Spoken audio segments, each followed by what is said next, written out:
पुण्यात्माओं, ये परमात्मा की वाणी है, विधान है, उन्हीं के द्वारा बताया हुआ। ये असत्य नहीं हो सकता।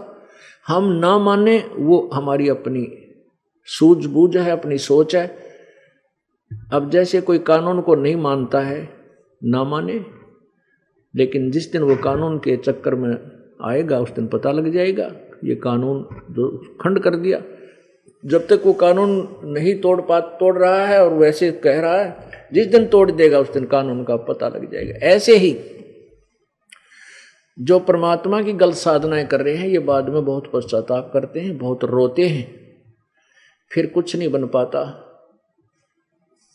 उसमें परमात्मा कहते हैं, आछे दिन पाछे गए और गुरु से किया ना हेत, अब पछतावा के करे चिड़िया चुगी खेत।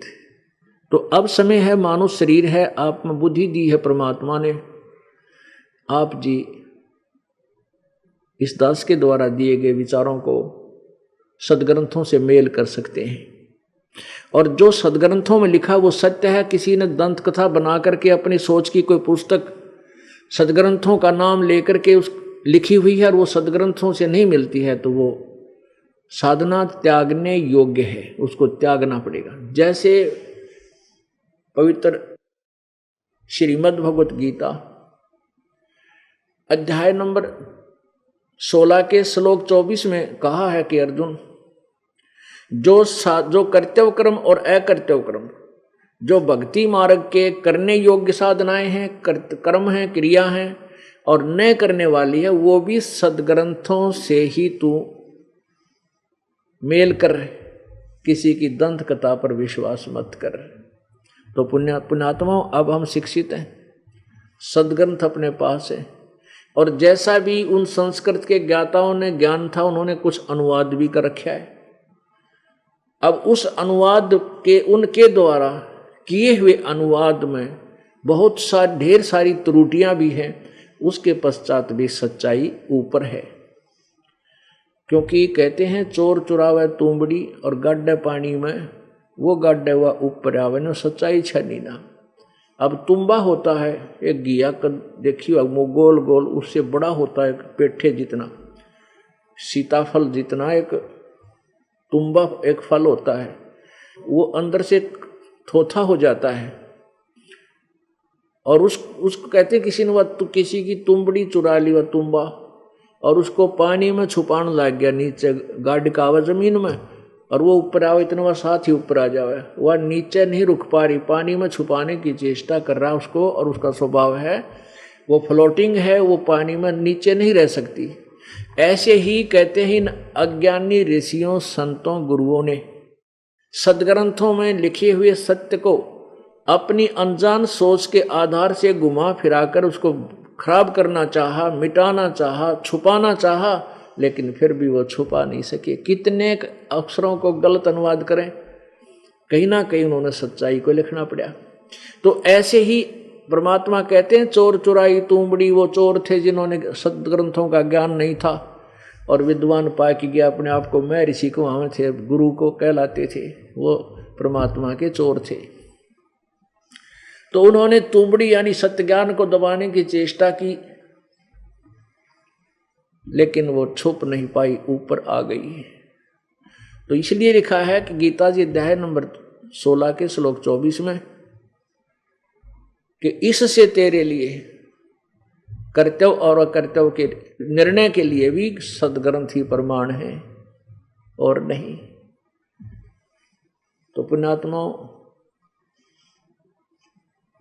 परमात्मा क्या बताते हैं, भाई और बात तेरे काम न आवे, तू संतों शरण लाग रे, के सोए गफलत में बंदे, जाग जाग नर जाग रे, जाग जाग नर जाग रे, और बात तेरे काम न आवे, सतगुरु शरण लाग रे, के सोए गफलत में बंदे, जाग जाग नर जाग रे, जाग जाग नर जाग रे।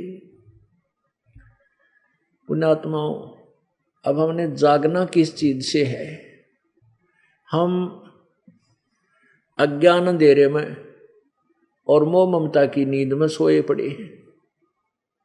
हम इस झूठे सुख को सुख मान रहे हैं। परमात्मा कहते हैं झूठे सुख को सुख कहे, ये मान रहा मन मोद, ये सकल च बिना काल का, भाई कुछ मुख में कुछ गोद। पवित्र गीता जी अध्याय नंबर 11 के श्लोक नंबर 32 में गीता ज्ञान दाता ये ब्रह्म, काल रूपी ब्रह्म श्री कृष्ण जी के शरीर में प्रेतवत प्रवेश करके प्रेत की तरह और कह रहा कि अर्जुन मैं काल हूं, मैं काल हूं, काल अस्मि, और मैं सबका नाश करने के लिए परवर्त हुआ हूं। पुण्यात्मा, एक तो ये बात विचारनी है कि श्री कृष्ण काल नहीं थे। यदि श्री कृष्ण काल होते तो पहले भी कभी कहते मैं काल हूं, या उसके बाद कभी कहा हुआ गीता जी के ज्ञान के बाद कभी कहा हो मैं काल हूं? नहीं, वो तो एक सतोगुण अच्छी आत्मा विष्णु अवतार थे, वो काल नहीं थे।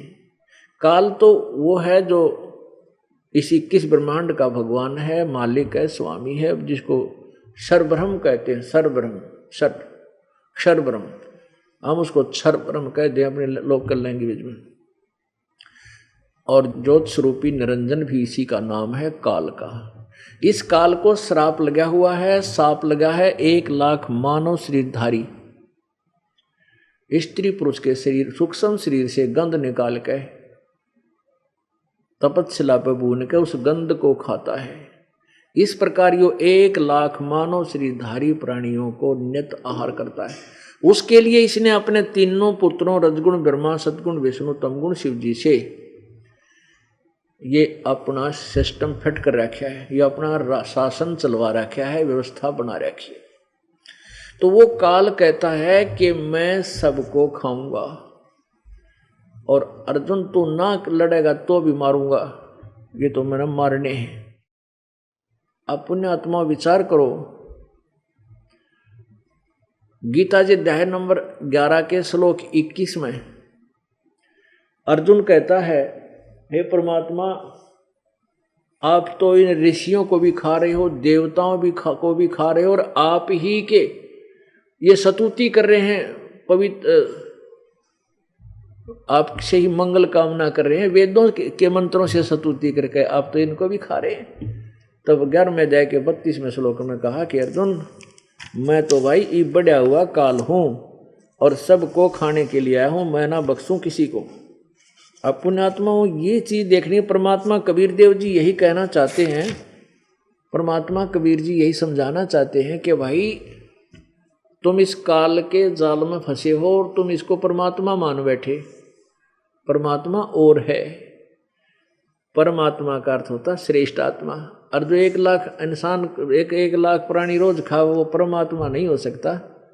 लेकिन हमारा और कोई विकल्प नहीं, इसलिए हमने इसको भगवान मान लिया, स्वामी मान रखा है। और जब तक हम इसके जाल में हैं, इसके कंट्रोल में है, तो ये हमारा स्वामी भी है, लेकिन ये परमात्मा नहीं। अब क्या बताते हैं कि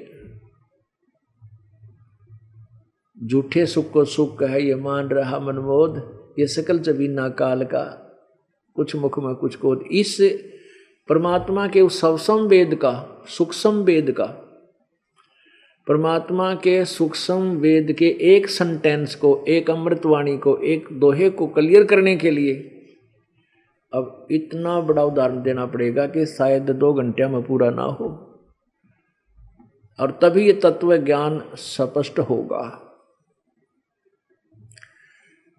अब क्या बताया है कि जैसे गीता जी अध्याय नंबर 15 के और श्लोक नंबर 16 में कहा है कि इस संसार में 2 प्रभु हैं, 2 पुरुष हैं, 2 भगवान हैं, एक क्षर पुरुष और एक अक्षर पुरुष।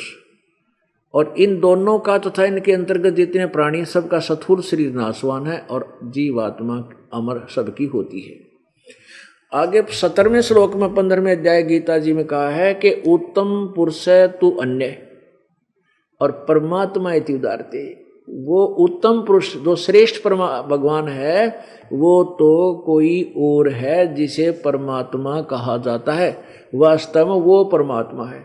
अब परमात्मा की डेफिनेशन, परमात्मा की भूमिका, परिभाषा आपके स्पष्ट की जा रही है, आपके समक्ष स्पष्ट की जा रही है कि परमात्मा किसे कहते हैं। परमात्मा इति उदारते, जिसे परमात्मा कहा जाता है। और यह लोकत्रयम् आविश्य विभर्ति अवैश्वर, जो तीनों लोकों में प्रवेश करके सबका धारण पोषण करता है, वो वास्तव में वो अविनाशी परमात्मा भगवान है, प्रभु है। सब भगवानों, ईश्वर माने भगवानों का, इन उसके जितने भी अंतर्गत, उसके जो अंतर्गत स्वामी आते हैं उन सबका मालिक है। अब गीता जी अध्याय नंबर 15 के श्लोक नंबर 16 और 17 में 3 परमात्मा प्रमाणित है, लेकिन उन 2 को, सरपुरुष को और अक्षर पुरुष को, इनको परमात्मा नहीं कहा। अब 3 भगवान हैं, 3 स्वामी, 3 प्रभु हैं, लेकिन तीसरे को जो उत्तम पुरुष तो अन्य, जो ऊपर दो ऊपर वर्णित दोनों से अलग है, भिन्न है, वो पुरुष यानी वो प्रभु और है जिसको परमात्मा कहा जाता है। अब परमात्मा किसे कहते हैं? अब यहां आना। अब जैसे कसाई बकरे पालता है,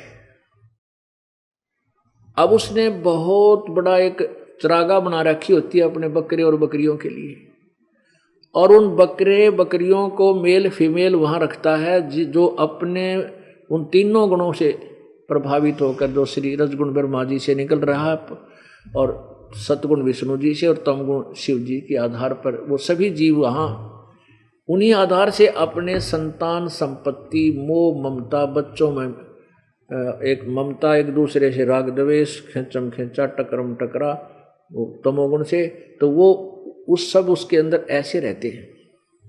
और वो कसाई जो है उनसे ही संतान उत्पत्ति करवाता है, और उनके लिए वहाँ बहुत अच्छी चरागा बना रखी है, घास बढ़िया चारा डालता है, एक छोटा सा तालाब बना रखा होता है जहाँ वो जलपान करते हैं, और उनके पानी पीने की व्यवस्था होती है। तो वो बकरे और बकरियां उस कसाई को इन सुविधाओं के उपलब्ध कराने के कारण अपना मालिक मान रहे हैं, अपना भगवान मान रहे हैं। और वो जब आते हैं, वो कसाई वहाँ आता है बकरों में, तो बकरे उसके पास पहुँच जाते हैं, प्यार देना चाहते हैं, उसे ऐसे ऊपर ने पैर करके उसे अपना जो ना प्यार जताते हैं। और वो ऐसे हाथ लगा कर देखता है, वो बकरे सोचे वो तुम्हें प्यार करता है, और वो चाटते हैं उसके हाथ को प्यार से। और वो कसाई देख रहा है यो कितने किलो का हो गया, वो ये देखता है यो मांस कितना हो गया, इसमें कितने का बिकेगा। अब पुण्यात्मा, यहाँ ये काल जो है, ये ब्रह्म क्षर पुरुष, ये इसका प्रथम रूप तो पुरुष जैसा है, जो भगवान के सा दिखे, परमात्मा नजर आवे, लेकिन इसका परम रूप काल है।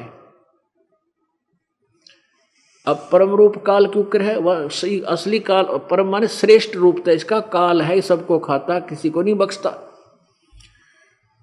अब प्रथम रूप भगवान जैसा कैसे नजर आता है ये काल, कि जैसे कितनी बड़ी पृथ्वी, ओहो, और कितनी सुंदर दिन रात बन रहे हैं, शीतल हवा चल रही है, स्वच्छ हवा दे रखी है, बाग बगीचे फलदार वृक्ष हैं, और झरने बह रहे हैं, किधर दरिया बह रही है, कहीं पहाड़ बनाया है, कहीं सुंदर नज़ारे बना रखे हैं। तो हम घूम फिर कर सैर सपट्टा करके न सोचा, हाँ ऐसे सोचते हैं कि भगवान ने पड़ा है, कितनी अच्छी, कितनी सूझबूझ से सब सुविधा हमें दे रखी है।